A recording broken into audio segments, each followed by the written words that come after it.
What they did is they took advantage of all the shit that happened when they had to do all the outside setup, and they just left it that way because people then were going in the bars and then they were partying outside in the street. They just closed that whole street down. Yeah, the places that had the capital to do that survived. Think about those smaller places that didn't have the money, or even the square footage. Think about it. If you were part of some of these smaller bars, part of a strip mall, where are you going to build? Well, yeah, and how did they determine who got what street space? Because they literally, Main Street you can no longer drive down. It is blocked off to this day, and they still have tables outside in front of the bars because remember, it was only outdoor eating. Right. So how did they section that off? Because the street is owned by the city, not by the fucking building. I would imagine if the street's owned obviously by the city, you have to just get a special permit, and maybe it was profitable, and they said just let it roll. Just let it roll. Yeah, keep that permit going. Yeah. Well, and I love especially you think about it, if the residents didn't complain, if they liked the extra income or tourism going through there.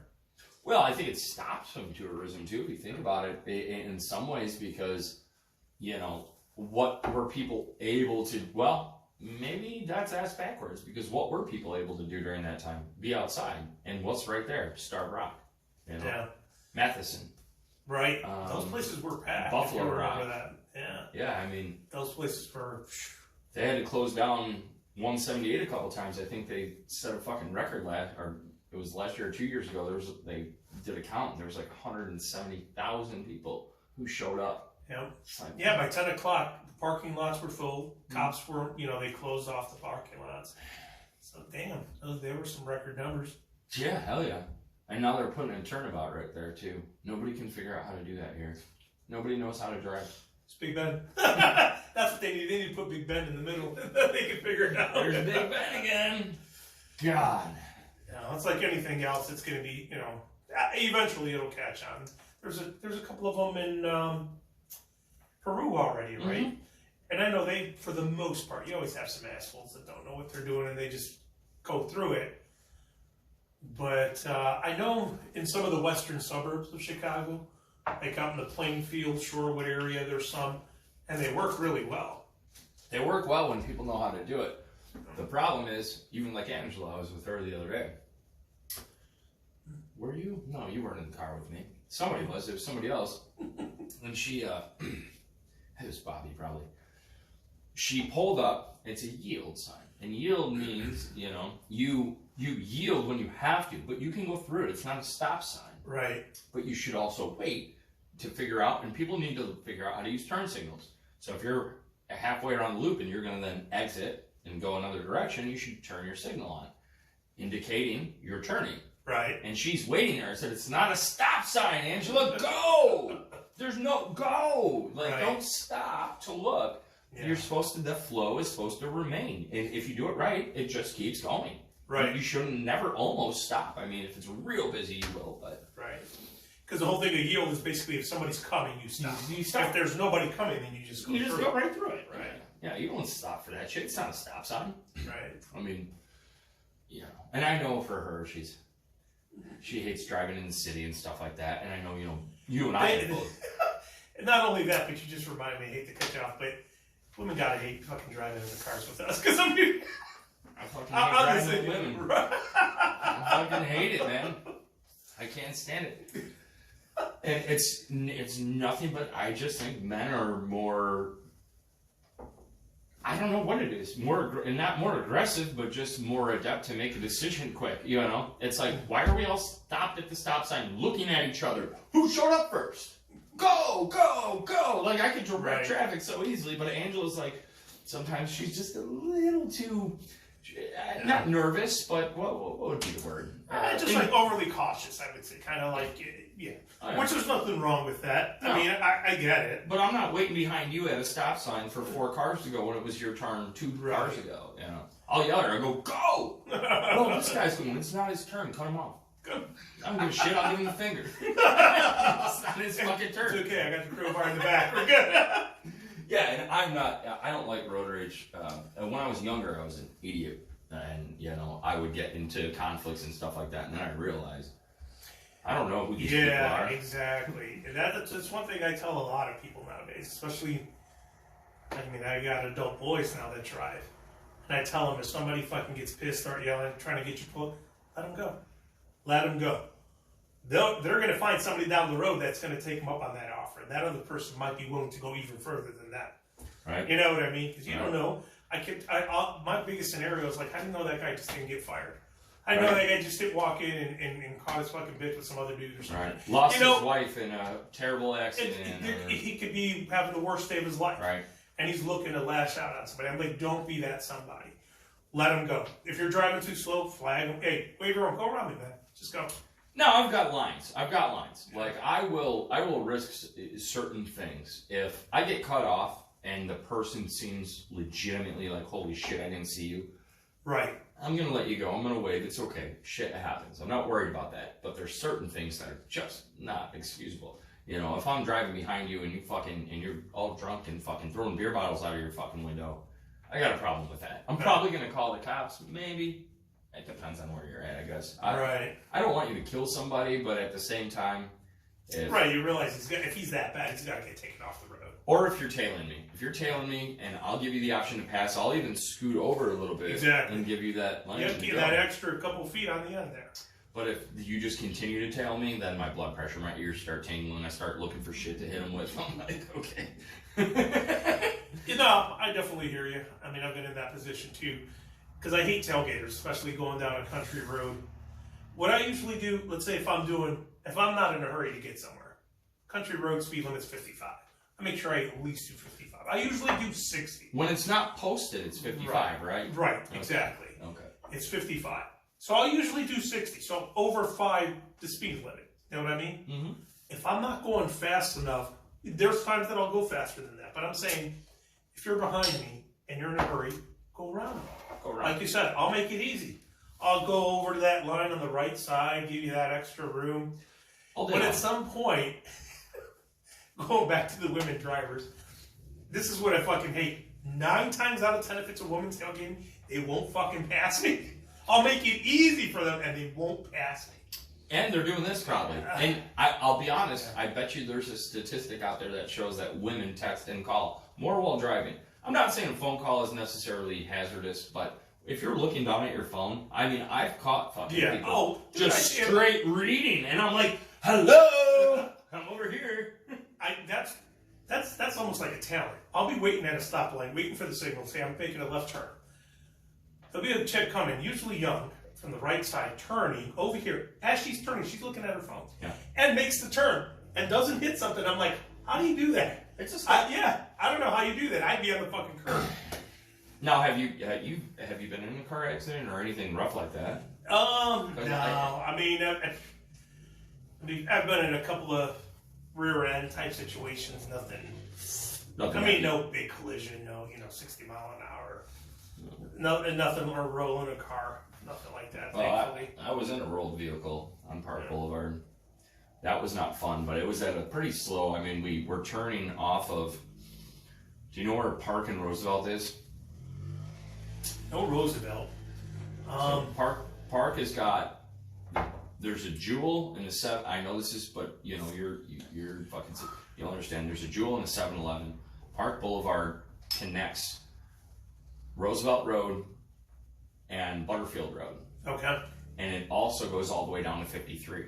So you go down a huge hill then after you pass Butterfield. So it's just a connecting road there. What town are we talking? That's going to be... It's going to be Glen Ellen. Okay. So we were making a left. We were in a Chevy Trailblazer, and my buddy Max was driving, and we were making a left, and it was raining out. And as he was turning the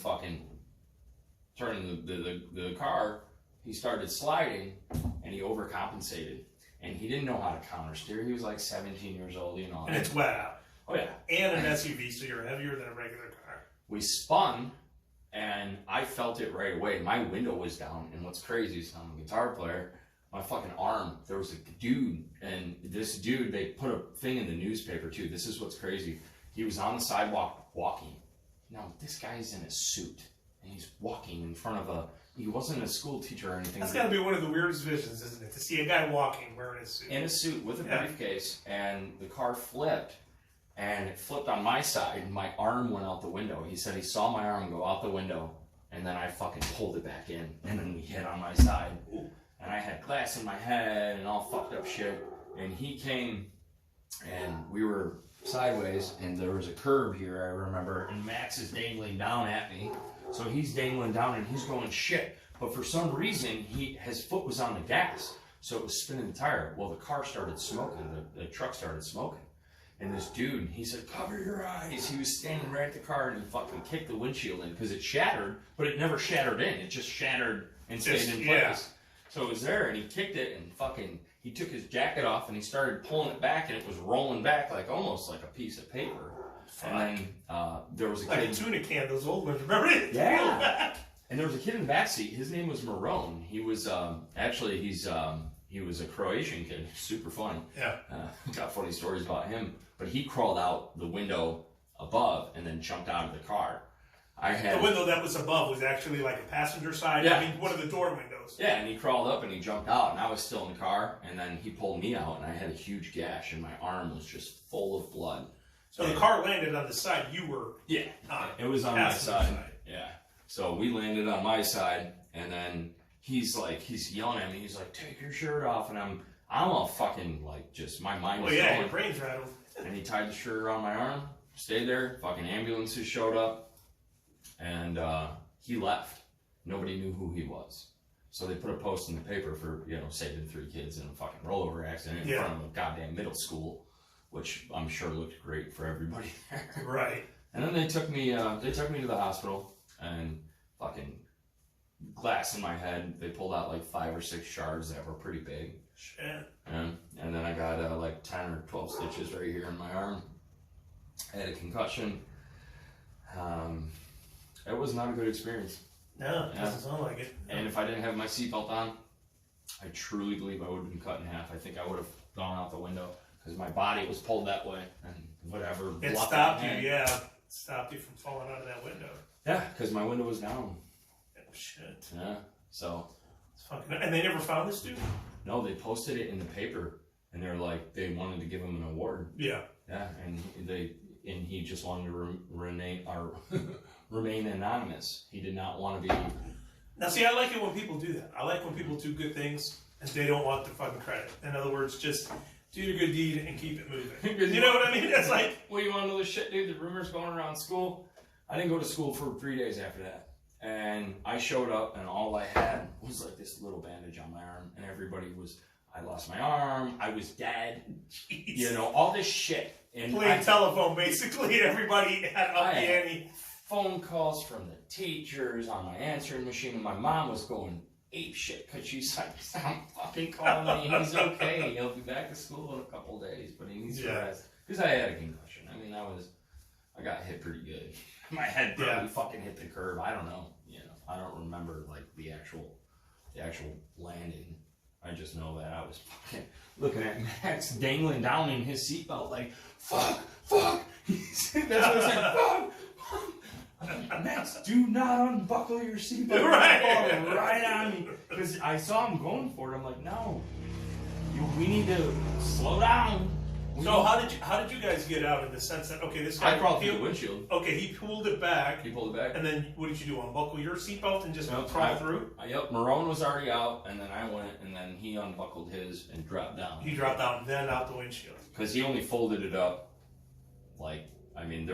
so the windshield is facing this way because the car's on its side. He only folded it up about this much room. So a couple feet down, just enough to get out. Yep, and I crawled right out, and I was standing, and Bobby was with his girlfriend.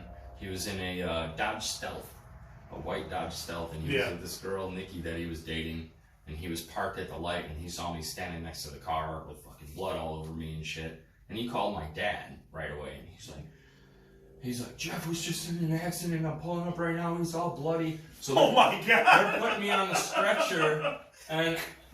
Yeah, no, they are. They're putting me on the stretcher. I'm not laughing because you're on the show. I'm laughing because that panic phone call, think about it. Oh, you're on the other end, like, what the fuck just happened? You asked my dad, he laughed so hard because Bobby got out of the car and walked up while I'm in the stretcher. And he's like, can you hand Jeff the phone? Can he talk? That's what he. This is how my dad tells the story, and apparently, and I don't remember this, but he laughs about it when the story's brought up. I grabbed the phone, and I was like, "Yeah, they're just checking me out. I worked at Subway at Yorktown Mall, in wherever it is, Yorktown, I guess." And I was like, "Oh, they're dropping me off at work after they checked me out." Yeah, they're dropping me. My dad's just laughing. He's like, "Yeah, well, I knew I raised a good kid. He's got fucking blood all over him, and he's like, they're dropping me off at work, Dad. Don't worry, I'm alright." Guys, I got sandwiches to make. I got people to feed, damn it. I worked with Brett at the time there. Okay. And I worked with Brett there, and then Trevor worked at Cinnabon in across. Oh, jeez, don't bring up Cinnabon.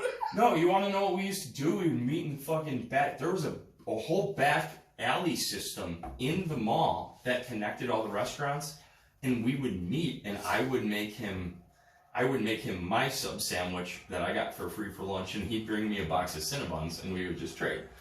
And I would just wait till the end of my shift and eat any of that fucking shit. Yeah. You know, I mean, Subway Eat Fresh is kind of a bullshit statement, I'll tell you. Right. But it was a good trade-off. So, yeah, I mean, fuck, I was 16 at the time. 16 or 17, so I was young. No, I say don't bring up the Cinnabon thing, because did you hear that whole... No, but now I need to hear it. Yeah, well, this is years ago, and there was some... I want to say... I don't want to know, do I? Yeah, no, you really don't want to know, but now I got to tell you. I want to say he was a rapper, and they were asking about Cinnabon, and he's like, yeah, I don't mess with Cinnabon, and they asked him why. I think he was a rapper. He was a black guy, I don't know, but he was famous, and they were asking him. And he said that he knew guys that worked at Cinnabon, and apparently they all had a reputation for jerking off into the mix.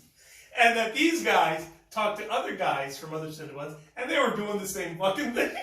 Okay, so that doesn't surprise me. And the only thing I'll say about Subway, from my experience, now this was a long time ago. This is 15 years ago. Yeah. Basically. So, they would take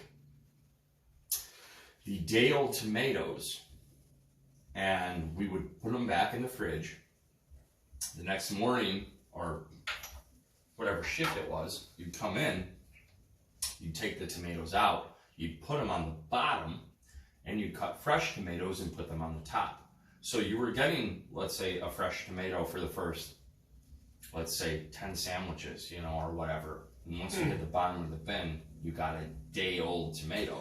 I'm surprised they didn't do it the other way around. Why did they do that? Because did the new stuff just look better? It looked better, and then you just have all this tomato juice dripping down, Right. and by the time you're at the bottom, it was fucking water and, soggy-ass tomatoes. Yeah. Now, the tomatoes were still edible, Exactly. Yeah. but they did not it's look not pleasing. right. Yeah, it's not like meat that's gonna start going rancid on you. They didn't want your 11 o'clock customers walking in there getting a shitty-ass tomato going, well, what the fuck, I'm never coming First back thing in. since they opened, yeah. Yeah, so we did that, and, other than that, That's actually not that bad. If that's the worst thing I gotta worry about in a restaurant, I'm okay. I never, dude, You know?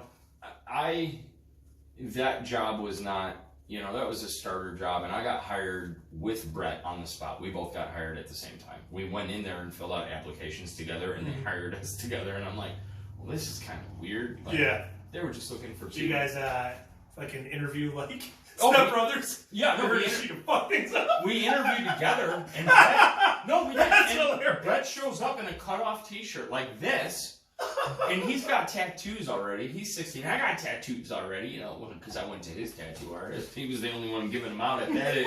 Giving them out to underage guys. His name was Munchie, dude. Anyway, That's how you know that's a good tattoo. but we're athletes. We're football players. We were pretty fucking buff and So you were getting the tattoos while in high school? Yeah, I got this centerpiece, first one I got when I was 14. Just this 14. Yeah, and then I got the rest of it a year later, and then I got this one when I was 16, 17. So some may say they were a mistake. I like my tattoos. I don't care, My dad went with me for this one, and he's like, I gotta see where you're going. And we were going into a rough area of the city. It was the west side of Chicago. It was not good. And, and he did a drug deal right in front of us. And the dude Munchie, who was tattooing me, it was in his house. And it was in a room about this size. And he's like, oh, hold up. He's like, I got somebody coming in. And he handed him a fucking thing of pills. right in front of my dad, and my dad's just looking at me, and I'm sitting there in the chair getting tattooed, and he's just shaking his head like, you son of a bitch, you bring me to some, he goes, oh, the guy helped me move a fridge, he hurt his back, so I'm giving him some of my Norcos, or whatever the fuck. Some bullshit. Bullshit, dude, he handed you $400 in cash, that was coke or some shit, I don't know what it was, but it was bullshit, whatever it was. So yeah. Open up my bag, you fucking 3 inches of stacks of money. Dude, his wife was hilarious. She fucking had, they would fight all the time, and I was there several times, and she had all these things of food tattooed on her arm. She was a Food? big old fat bitch, dude, and fucking Munchie told us, he's like, she just tattoos all the food she likes on her. So she had, like, you know, lollipops and an ice cream sandwich and all this shit, and I'm like, What the fuck? you're really displaying some shit, dude. Yeah, that's almost like the weird shit that people do. I don't know, what do they call it? I'm sure there's a name for it, I can't think of it, but it's like those tattoos, like the old style sailors. Oh, that has just a bunch of flash. Like all that random shit. Like one can be an anchor, the other one's a crossbones. Sure. You know what I mean? With just random. It's just random Steve-O tattoos, I call them. You know, if you look at Steve-O, dude, he's just got random shit. Or even our buddy out here, the drummer Randy. Mm-hmm. He's got a fucking piece of broccoli tattooed on him, a moon jump, or a cow jumping over a moon, and then like, you know, raisin dancing with drumsticks and just random shit. Yeah. Hey, use your body however you want, but I don't think I'm getting a lollipop on the ice cream sandwich tattooed on me when I'm 300 pounds. It's just not a good idea. I wonder if somebody tattoos a treadmill on her, if it'll make a difference. Yeah, maybe she'll change her fucking ways. Right. They weren't bad. They were nice. But it probably wasn't a situation I should have been, you know, going to it. Hey, going back to the whole, like, well, you know, working at Subway and everything, I heard a stupid fucking joke. It's probably been told a million times. But I want to tell it to you because it came to mind. I want to hear it. Okay. It's a guy, and I heard it from a buddy at work. Hopefully I don't fuck it up. All right. This couple's having dinner at a really nice restaurant, right? And they noticed that all the waiters have a fork in their pocket. Excuse me, it's a spoon. That's what it is. They have a spoon in their pocket. Okay. And they're walking around helping everybody, and, you know, he gets curious, and he, you know, leans over to the waiter. He's like, hey, I got a question for you. He's like, yeah. He's like, why do you guys all have spoons on there? And he's like, well, turns out that that's the one utensil that people drop the most. So when people drop it, boom, I got one right here for you. You know, just swap it out. I don't have to go to the kitchen and get one. Or, like, all right, makes sense. And then, you know, they're eating dinner and stuff, and then this guy also realizes that all the waiters have a string coming from their zipper. A fucking string. So once again, he gets curious. He asks the guy, he brings him over. He's like, hey, man, what's the string on the zippers for? He's like, well, once again, you know, trying to be efficient, when you go to the bathroom, you're supposed to wash your hands. He's like, what we do is with the zipper, is we're able to, you know, unzip ourselves. Not touch. Not touch. Just go to the bathroom. And then we don't have to wash our hands. The guy asks him, well, how do you get your junk back in? He's like, oh, we just use a spoon. Oh my God. That's fucking gross. You know, but you've seen the movie Waiting. I mean, oh, fuck. That's why, dude, like, I know that there are places, it was Glenbard, and this is just an example of how fucked up people are. I think it was Glenbard West. It was a Glenbard school. They've caught a kid, and he had been doing it for a long time, and suspicion got raised, but they caught a kid, and he was jerking off into the ranch sauce that was in the cafeteria, and he was stealing the bottles and somehow doing his thing, and then putting them back. And what? I don't know how they figured it out, but he got arrested for, like, it was like, it was an absurd amount. It was like 58 counts of fucking, you know. Holy shit, man. He had a lot of bullets in that chamber. Motherfucker needed to get that out. Well, what they did is they assumed he had done it X amount of times, and they charged him with, it was some sort of assault. Yeah, that was my next question. Is that what are you charging for? It was like an assault charge. Almost like, you know what? It's probably an assault charge, like if you spit on somebody, right? Because it's your bodily fluid that you're putting onto someone else. He's jerking off into the ranch, and I think I'd rather get spit on. Oh, I would have hit him. I mean, there would have been no. Now, I was not like, I don't know about you, because I know you know your school situation. You probably had a little bit of a different setup, but I would go to school with like $3, $4 in my pocket for lunch, and I would get Bosco sticks. That was all I got, because if you went through the actual cafeteria line and you looked at the shit, and you looked at the lunch ladies, and no way. Damn, dude, you had bougie. Yeah. I had it nice. When we went, there was 2 lines. Growing up in grade school, going to the fine schools of the south side of Chicago, the food was actually, that cafeteria, the school's not the same name. Back then it was called Phil Shirton. Okay. Phil, I don't know, it's probably, the name's changed a couple times, but it was called Phil Shirton, and it was one of the biggest cafeterias in all of Chicago, and it was supposed to be good food, blah, blah, blah. What'd they serve? Oh.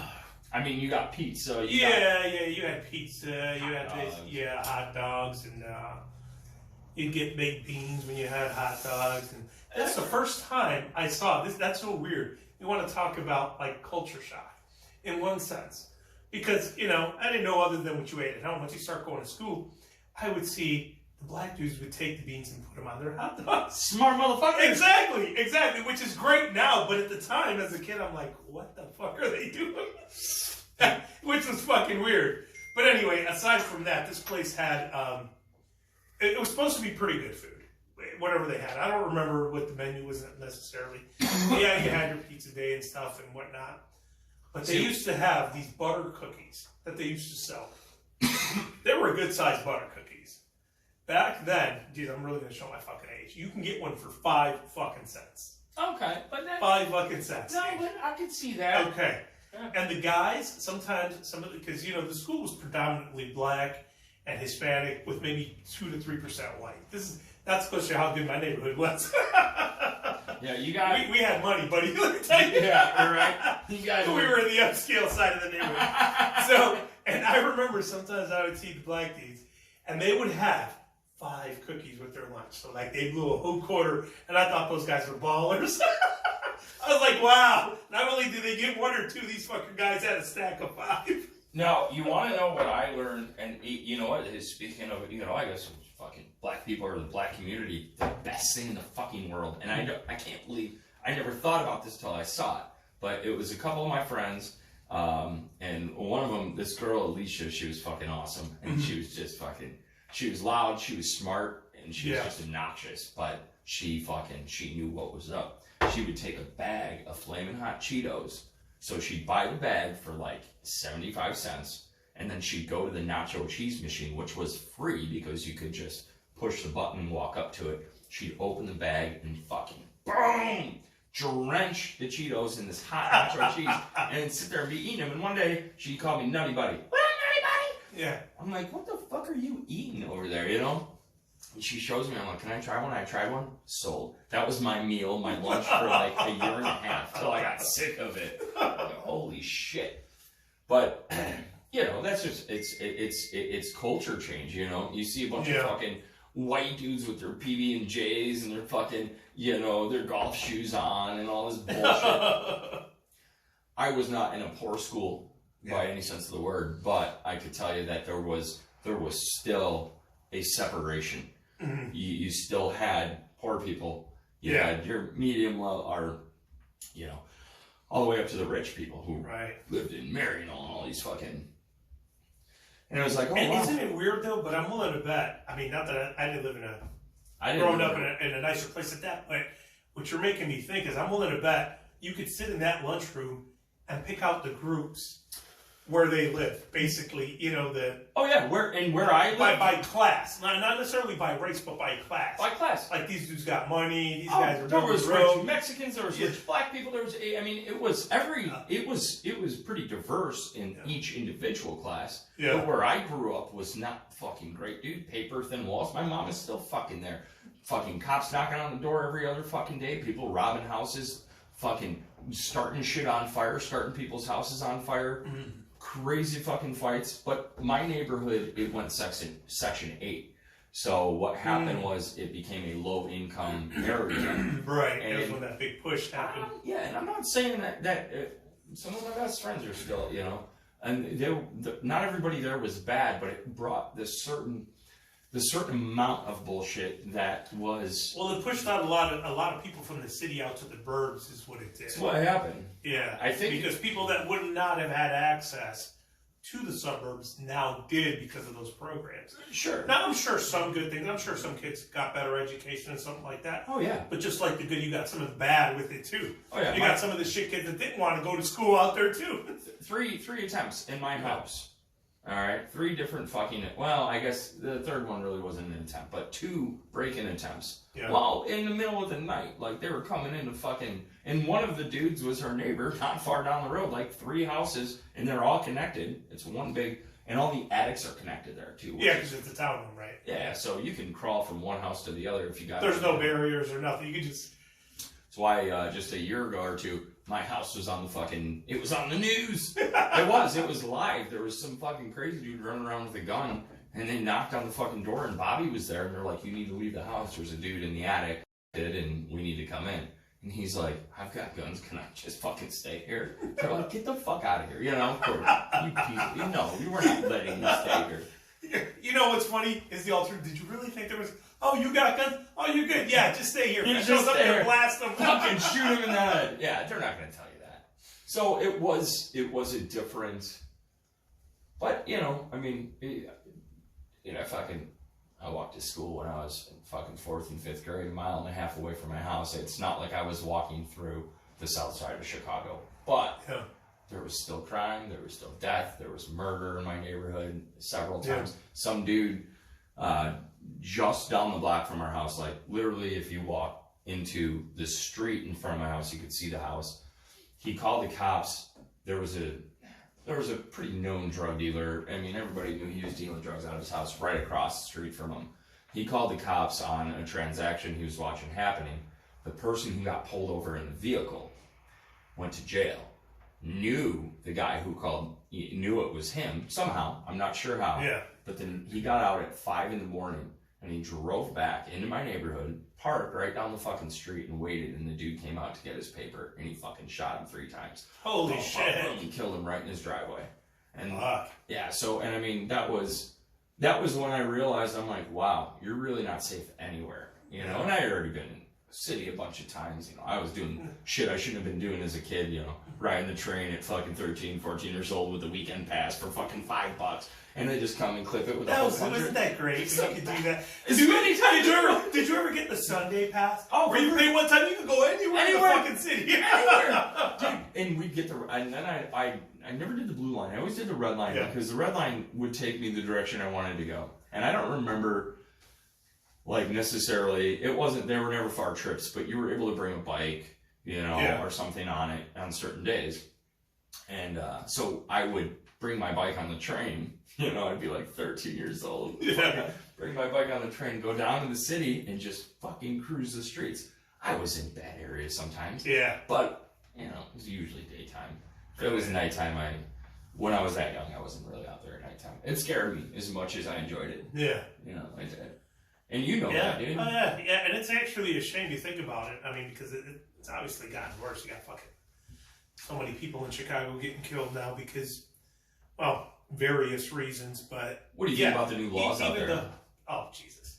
Out there, that's going to be Illinois wide. Are you talking about the fucking, what they're calling, if you go online and do Purge Law Illinois? Yeah. It comes up right away. Everybody... You can almost kill somebody in I mean, this is something that people are talking about, not only in the United States, but in other countries, dude. Illinois is it's going to be making records and not in a good way. Already in parts of California and New York, if I'm not mistaken, don't quote me on this, have already been doing this over the last year or 2. And it's been fucking a train wreck. It's been a fucking train wreck. But for some reason, our fantastic governor, not only is he going to do it in Chicago, it's going to be statewide. But and out of fucking 90-something counties, all of them but 2 are fighting back, trying to get this repealed. That's how ridiculous it is. Well, because what's going to happen is there's going to be a lot of crime that happens, and there's not going to be any justice served. And I think the reverse is going to happen in your higher dense, where your population is more dense. You're going to have people. There's going to be revenge killings like a motherfucker. Oh, because guess what? This guy didn't go to jail, and he fucking raped my daughter. Well, that's what's going to happen. It's going to be a lot of But I don't even know. What's the word you're gonna? It's There's gonna be a lot of vigilante type shit going on. Dude. Now it's not all gonna be good. You know, it's not gonna be fucking Batman out there cleaning the streets. A year ago, in fucking 90 or whatever it was right outside of the city. We were on the road because I was laughing about it. I said Mario and I took this to get out to one of the gigs. I might have been. It was maybe Phyllis's. And okay. It was, I think, 11 people, and you can look this up, 11 people out running up the on-ramp, fucking firing and shooting each other. Nobody gets arrested because they consider it an act of combat or some shit. That's what they call it. Mutual combatants is what they call it. So they go, we can't arrest anybody. Everybody was shooting at each other. Nobody knew what was going on. They were protecting. No! They were gang members. They're fucking shooting each other. Arrest them! It's gonna be a mess, man. It's gonna be a mess. So, and the good thing is that we're not going to disclose our location, but we're definitely quite some ways away from the city now. Yeah, we're not even in Illinois. Yeah, yeah, we're in Minnesota. Minnesota. A little bit of Abby sauce on me, huh? See all this snow? Yeah, right. Hey, which worked, dude. All right, so just to talk about that, I want to throw this out there too. Everything we're talking about right now is really funny because it all relates in so many different things, and weather has a big part to do with it. Because I would be curious about the statistics of snow. Snow in the wintertime in Chicago could be really rough. Could be pretty mild too. What happens to the crime then? Because you know what? It's fucking sitting right now. I'll tell you this much: we could be in Chicago today before the sun drops. But we're still very far away in consideration to, where it's at. It's 70 degrees. Are we taking the jet or the chopper? Yeah. We're going to take the chopper, okay. So we'll be there in 20 minutes. The chopper. Right, and that bitch is loaded. All right? So we're going to... Loaded with a lot of B and a lot of S.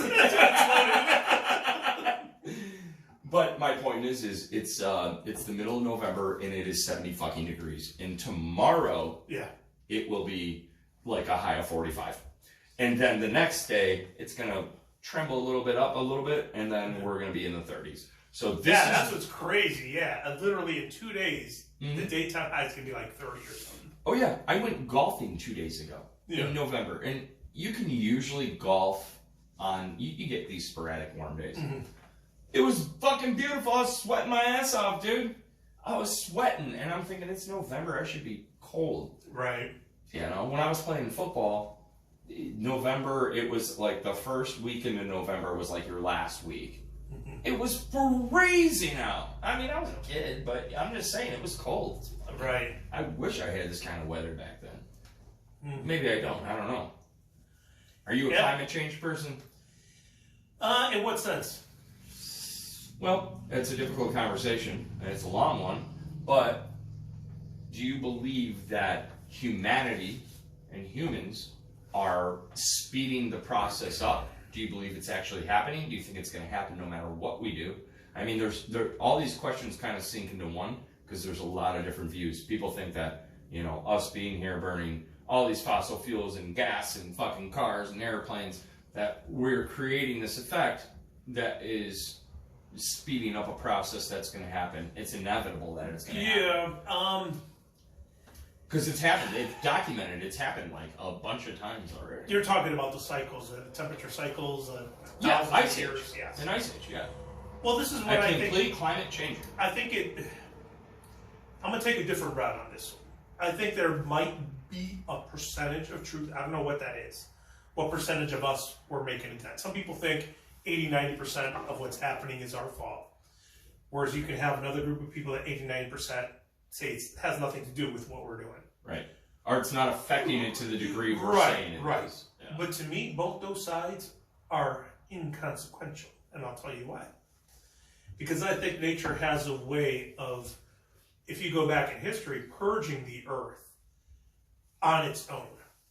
Whether it be through natural disasters, whether it be through asteroids, or whatever it is, it just seems to be like, not even Earth, I would say more like the universe, has a way of resetting that clock. And let's say we are doing 90% of this shit. Literally. At some point, either we're going to run out of shit to burn, one of the things, eventually it'll get that bad, you know, that we're running out of oil, or it gets too expensive. I mean, look what's happening here. Where it gets too expensive, it's not even an option. But the expensive part is that is a man-made, or I don't want to, that could be, you know, a humanistic attachment to something. So if it becomes too expensive, it's because we're making it too expensive. If the resource is still there and it becomes more expensive, but they know it's still there and they're doing it because they're right. Well, either way, that would be a way to mitigate anything. I mean, we're having a beer right now. Let's say right now, from what I understand, once again, I don't have a computer in front of me, so I can't give you exact. Yeah, you do. You got your phone, motherfucker. No, it's up there. Yeah.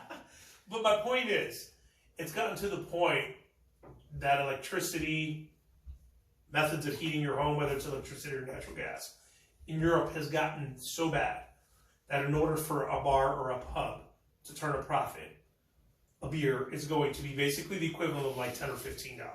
I understand that. So my point is, what I'm trying to make to this is, let's say if you wanted to reduce the population from drinking, well, you could kind of just price them out of it in one way or another. I see what you're saying. The same thing with like cigarettes. So, if you truly wanted to reduce the population, you try to price them out of it. But then you're saying that it would have to be a very heavy stance in office government to say that they think that we are creating a big issue for the planet to do that. If it was strictly drawn around...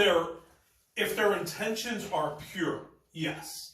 If they truly know that we are responsible for 80-90% of the bad weather and all this, and because think about it, like we've talked about this before, is nobody's going to vote for the politician that says, hey, guess what? I'm going to fix climate change, but by the way, your heating bills are going up 10x, and you're going to have to use less of it. Oh, guess what? You can't eat beef now. Yeah, you're basically going to eat mac and cheese and pasta noodles. Yeah, all the bad. Who's going to vote for you?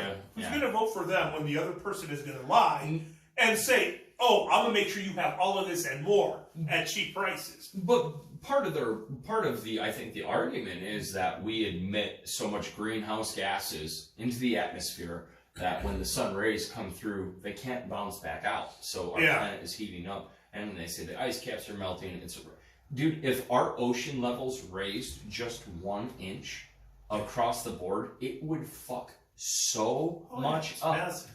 So there are these things, and I can't speak about it scientifically, but you know, it's like there are things that could be happening. Now, should we blame it, or are people going, well, what about your children's children's children? Right. Do you care enough to keep society and things rolling to potentially save the planet? And other people are going, no, fuck you.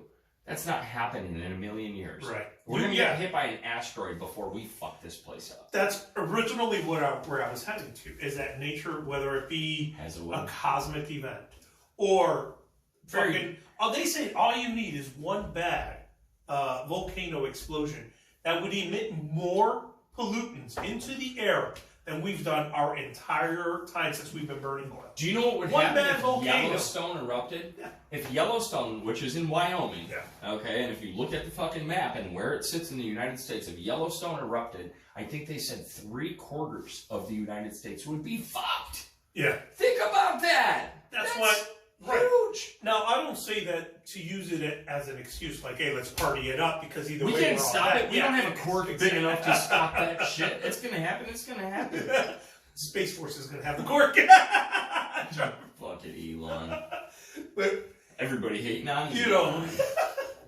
Well, Space Force is it's not. Yeah, right. He's SpaceX. Yes, right. he's SpaceX. Yeah. But my whole point is that human nature, and that's the only good. I shouldn't say the only good thing. The thing I remember most about the Jurassic Park movies is that when Jeff Goldblum, when he said, which is very true. As much as people try to mitigate things this way or that. Do you remember why that happened in that movie? Because it's a pretty interesting point, because it does happen in the natural world. Right. It was they used frog DNA to mix it to make the dinosaur DNA complete. Right. And the specific frog they used had the ability to change its sex. Right. So that's what happened, you know. Right. They found the eggs and then the little baby footprints, and then they knew these dinosaurs are out here fucking. They're not all female. Yeah. There's males out here banging them. And how stupid are we that they've made 4 or 5 Jurassic Parks? We didn't learn our lesson from the first one, did we? No. No, we just fucking let them keep going. Well, then it became, if you remember, it's actually, this is very interesting because the movie follows, obviously a guideline, or it's following something that's not actually occurring right now, but it does follow a situation that's happening. It became a money scheme. They started, it was the richest people around the world in the last Jurassic Park were all in a room bidding to buy these dinosaurs, these crazy dinosaurs. Let me stop you right there. So, Okay, you're talking about powerful men bidding for power to make more money. Yeah, I can't believe that at all. That's what they were doing, though, and it was over, and it was dinosaurs, and that's what's happening. That's the history of the world, dude. That's the history of the world with any type of anything that could be monetized or a resource that can be exploited. So why can't we just do this? Why can't everybody, just all the world leaders, think about this? Yeah. Just all get in one fucking room. It wouldn't take a big room to do that. Okay. Okay. I'm talking about the most important, the ones that run the world, and we know who those are. There's not that many, actually, if you think about it, because we could just about blow up most of the countries in one fucking shot if we wanted to. Not saying that should happen. Get them all in one room and say, let's shut down planet Earth for a month. No problems. Let your people be people. Let's not, everything is not free, but restart. Close shit down, but allow people still to have access to stuff. And I know that's that sounds very contradicting. I'm not saying, well, can you go to Walmart? No, because nobody's there, because they're all at home restarting. Mm-hmm. But give everybody, because we can figure out how to do it with stimulus checks and all this. So, if we did it at a much larger scale and let each individual place do it, but all have the same idea, say, we're going to give you this number, and this is when you go, and you get X amount for a month, and then you restart. You fucking restart with your life, with your family. You do things you want to do. You can't go to fucking Six Flags and ride a roller coaster, but we just all need to separate and breathe and not worry about Facebook. Close down Facebook. Make everybody, and there's going to be suicide. Think about all the shit that would happen. I don't have Facebook! Think about what happened when we had the shutdowns. Yeah, I mean, some people lost their fucking mind. But there's got to be a way where we can just decide as humanity, not just as money-hungry ass fucks. No, I like where your organic idea is coming from. It's not possible. Yes, I know it's not possible. I like your organic idea because it's coming from a good place. But in order for something like that to happen,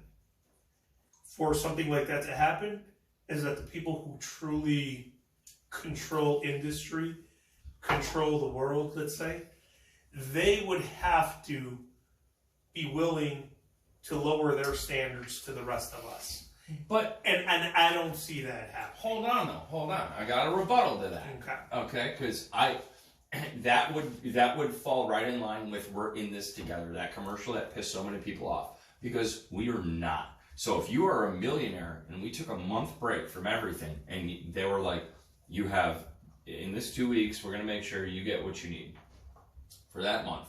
We'll even have a small portion of people and communities that will help delegate this. Yeah.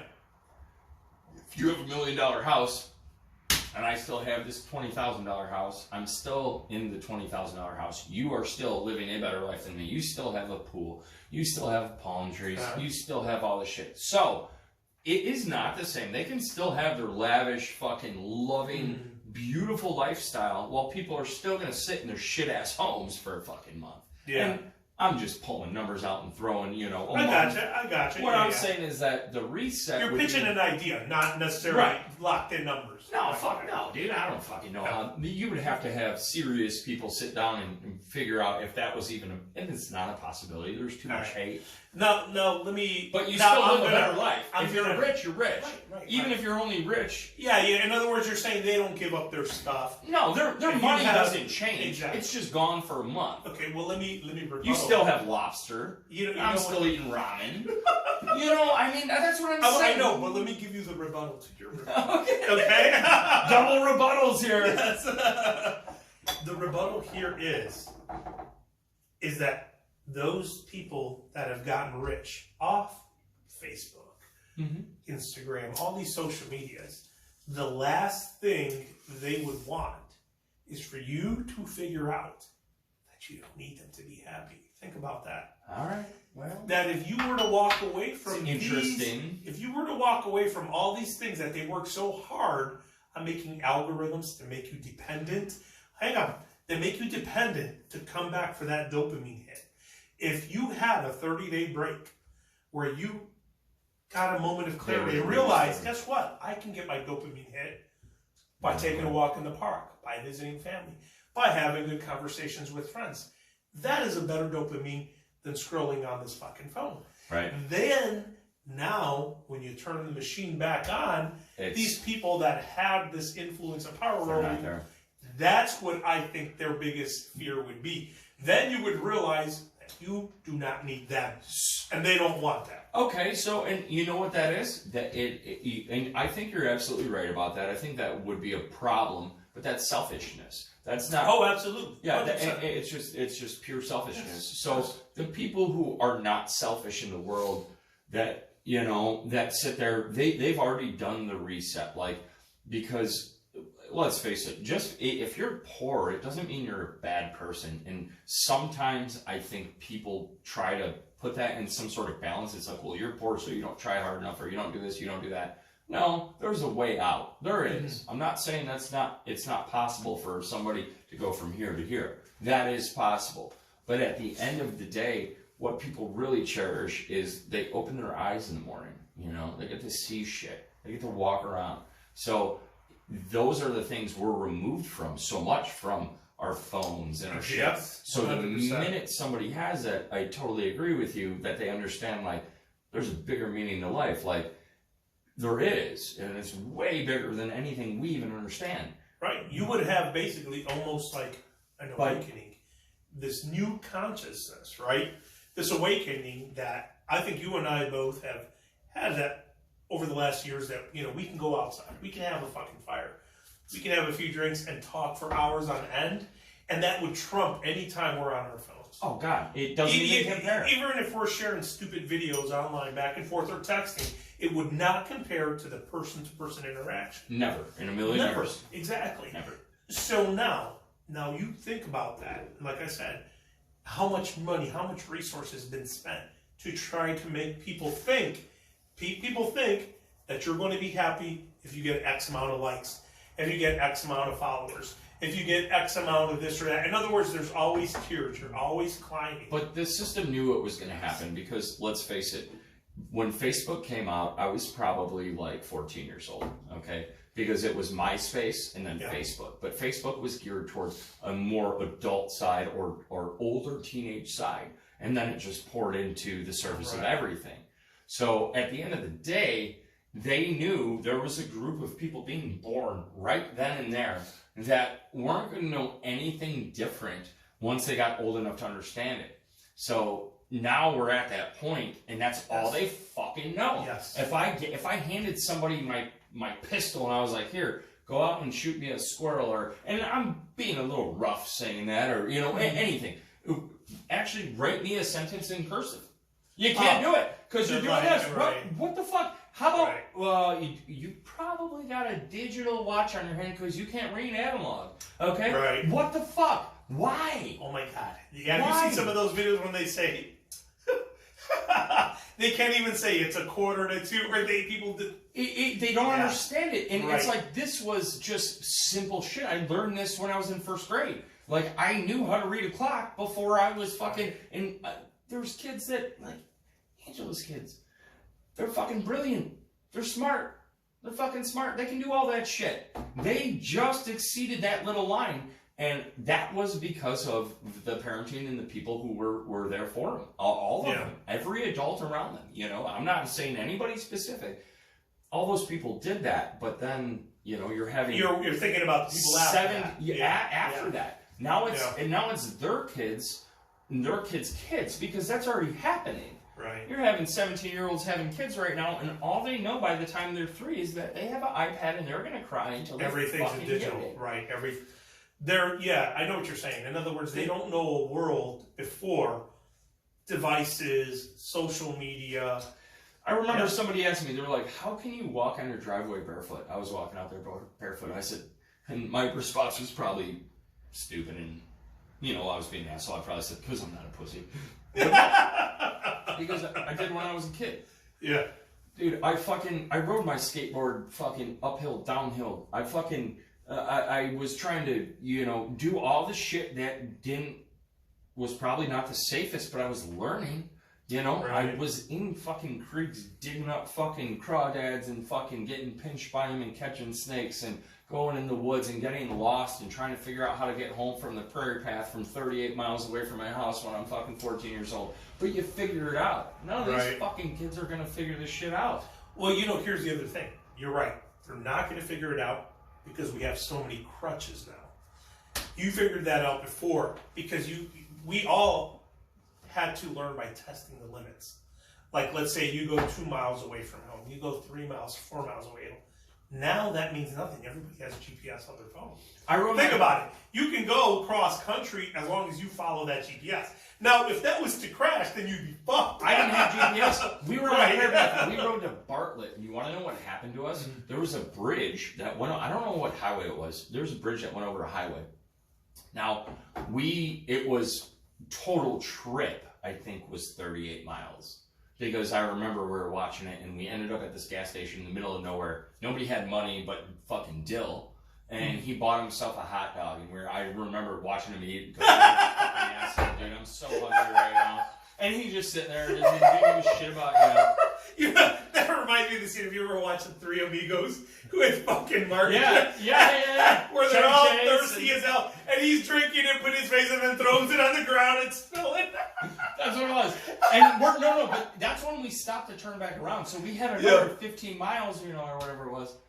And the bridge we crossed was closed when we came back to it. So we couldn't cross the highway because it was an overpass. Yeah, it was an overpass, and they had it closed down. And we rode a mile past that, so it was only a mile back to get there, and that's how fast it happened. Yeah. And I remember thinking, we're fucked. This highway is huge. Right. We can't just run across it. Right. And what we ended up doing is we rode up, and I talked to one of the guys, and I told him, I said, we're like 30 miles away, or 15 miles away, whatever it was, from the house. And he's like, I'm not supposed to let you guys cross. He's like, but if you walk your bikes, I'll walk with you, and I'll walk you across the bridge. Yeah. And it took us 15 minutes to make this decision, but all we realized is we just had to go ask him. And that was right. We didn't text anybody. I didn't have a phone to call somebody. We were out there, dude. It didn't matter. We were out there. You didn't call Dad, say somebody's bleeding on the side of the road? Dad! I actually probably had a phone at the time, but it wasn't like this. It was like a flip phone or a Nokia box. And